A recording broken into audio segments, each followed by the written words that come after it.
অন্য এটা নতুন ভিডিঅ'লৈ তোমালোকক পুনৰবাৰ স্বাগতম জনাইছোঁ।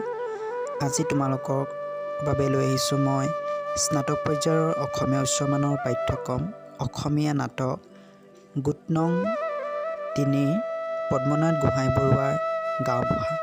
এই গাঁওবুঢ়া নাটকখন ৰচনা কৰোঁতে নাট্যকাৰে কি উদ্দেশ্য লৈ নাটকখন লিখিছিলে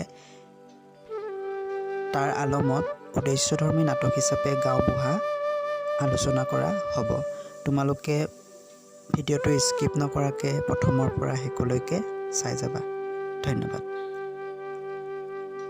ঊনবিংশ শতিকাৰ লোকপ্ৰজ্ঞাৰ ৰহণ বোলাই নাট্য সাহিত্যৰ ভঁৰাল চহকী কৰা নাট্যকাৰসকলৰ ভিতৰত সদা সচেতন পদ্মনাথ গোহাঁই বৰুৱা অন্যতম উল্লেখযোগ্য।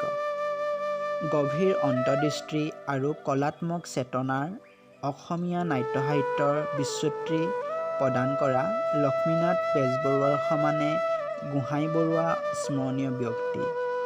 প্ৰথম বুৰঞ্জীমূলক নাটক ৰচোতা হ'লেও তেওঁ প্ৰথম নাটক গাঁওবুঢ়া সামাজিকহে। তৎকালীন সমাজ সামগ্ৰিকতা আৰু প্ৰেক্ষাপটমূলক গভীৰ অনুভৱে উক্ত নাটক ৰচনাৰ মূল আধাৰ। ঊনবিংশ শতিকাৰ শেষৰ দশকত নাটকখনে পুথিৰ আকাৰ পায়। সাহিত্যৰ আধাৰ সমাজ জীৱন। সমাজ হৈছে মানুহৰ সামাজিক জীৱ। সামাজিক নাটকৰে এটা ভাগ উদ্দেশ্যধৰ্মী নাটক। নাট্যকাৰে কোনো এটা বিশেষ উদ্দেশ্য আগত ৰাখি নাটক সৃষ্টি কৰে, তেতিয়া উদ্দেশ্যধৰ্মী নাটক আখ্যা পায়। আমাৰ আলোচ্য নাটক গাঁওবুঢ়া ৰচনাৰ বেলিকা নাট্যকাৰৰ বাস্তৱ অভিজ্ঞতাজনিত সামাজিক প্ৰেক্ষাপট মন কৰিবলগীয়া। ঊনবিংশ শতিকাত অসমত ঔপনিৱেশিক শাসন ব্যৱস্থা, বিশেষকৈ আহোমৰ বেলিমাৰ যোৱাৰ পৰৱৰ্তী অসমত অসমীয়া সমাজৰ দুৰৱস্থা প্ৰত্যক্ষদৰ্শীৰ বাবে আছিল অসহনীয়। ব্ৰিটিছ আমোলত এনে নীতি শ্ৰমকাৰী মানুহখিনিৰ বাবে অহিতকৰ। এনে এটা ব্যৱস্থাক উদঙাই দি তাৰ কুপ্ৰভাৱত পৰা অনাসৰী বিষয়ববীয়া জীৱন যন্ত্ৰণা আৰু অসহায় সমাজৰ চিত্ৰ আঁকি অভিনয় কৰিবৰ উদ্দেশ্যেই এখন নাটক যোগান ধৰাই নাট্যকাৰ গোহাঁই বৰুৱাৰ ফলপ্ৰসূ উদ্দেশ্য। নাটকখনত দুটা উদ্দেশ্য। প্ৰথমতে ব্ৰিটিছৰ শাসনকালৰ সময়ত চৰকাৰী গাঁওবুঢ়াসকলৰ কেনে দুৰ্দশাত ভুক্তভোগী হৈছিল তাক ৰাইজৰ আগত অৱগত কৰোৱা। দ্বিতীয়তে অসমীয়া ভাষাত সামাজিক নাটকৰ অভাৱ গুচোৱা। গাঁওবুঢ়া নাটকখনৰ বিষয়বস্তু আলমত কথাখিনি বিচাৰ কৰিব পাৰি। মধ্যযুগীয় পৰম্পৰাৰ আৰ্হিৰে দেখা যায় যে সাহিত্য সৃষ্টিৰ অন্তৰালত উদ্দেশ্যধৰ্মিতা স্পষ্ট। এয়া সময়ৰ দাবী। আধুনিক যুগটোৰ প্ৰথম পৰ্যায়ৰ লেখাৰ অন্তৰালতো লেখকৰ বিষয়গত উদ্দেশ্য বৰ্তমান। নাটকখনৰ প্ৰথম তাঙৰণৰ মূল পাতনিত নাট্যকাৰে লিখিছে, আধুনিক অসমীয়া সমাজৰ আদিছোৱাত চৰকাৰী কৰ্মচাৰী গাঁওবুঢ়াৰ অনাশাৰী বিষয়ববীয়া খাটনি বিষয়ক ৰহস্যই এই লেখকৰ অন্তৰত ল'ৰাকালত সদায় কৌতূহল জন্মাইছিল। সেই ৰহস্য আৰ্হি ৰাইজৰ আগত দাঙি ধৰাই এই সামাজিক নাটক লিখিবলৈ লোৱাৰ উদ্দেশ্য।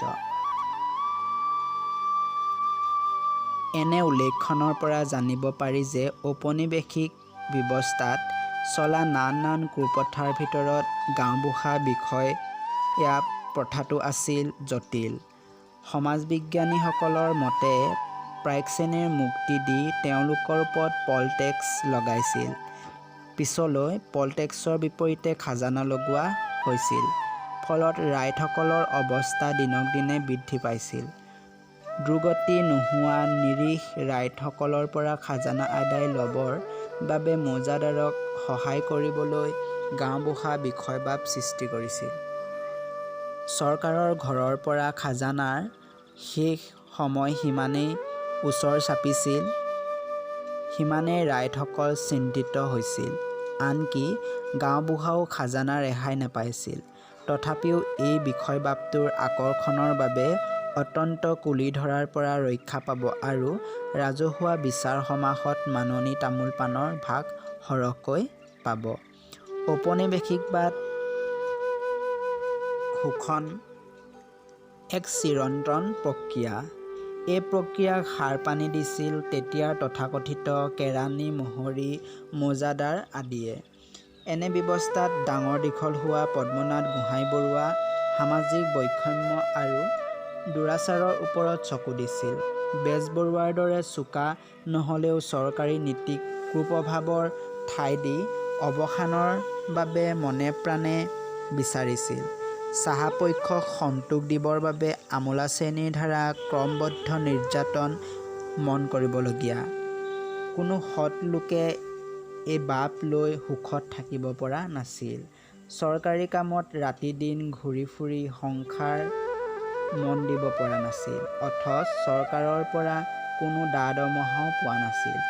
তাৰ বিপৰীতে ৰাইজৰ গালি, মৌজাদাৰৰ ধমকি, কেতিয়াবা চাহাবৰ লগোৱাৰ দ্বাৰা অপমান, ভাল ব্যৱহাৰ নাপাইছিল। ইয়াকে উদঙাই দিবৰ বাবে নাট্যকাৰ গোহাঞিবৰুৱাই গাঁওবুঢ়া নাটক ৰচনা কৰাৰ মূল উদ্দেশ্য।